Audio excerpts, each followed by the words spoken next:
A Deepavali prank turned tragic when 32-year-old Shabrish lost his life after a firecracker explosion in Bengaluru's Viewers Colony. On the night of October 31st, Shabrish's friend promised him an auto rickshaw if he sat on a box of firecrackers until they exploded completely. Under the influence, Shabrish accepted, likely seeing the auto rickshaw as a lifeline, an opportunity to escape poverty and secure a steady livelihood. What began as a stunt for others' amusement became a horrifying display of his helplessness.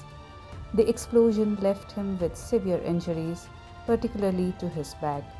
Despite medical efforts at Victoria Hospital, he succumbed to his injuries on November 2nd, leaving behind a painful reminder of how dangerous such pranks can be. 6 individuals involved in the incident have since been arrested and now face charges of culpable homicide.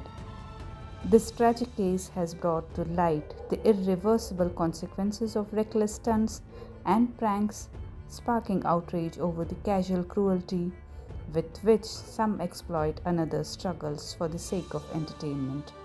On 31st of October, on the eve of Diwali, in Konankundi police station limits, there were a group of 7 friends who challenged one of the members of the group after getting drunk to sit on a box of firecrackers which would be set off. The bet was that if he continues to sit on it, that an auto would be given to him.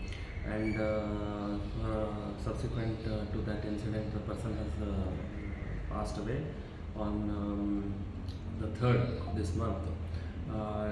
Regarding this, a case of culpable homicide has been registered in Konankundi PS, and the 6 other friends have been arrested and produced before the honorable court.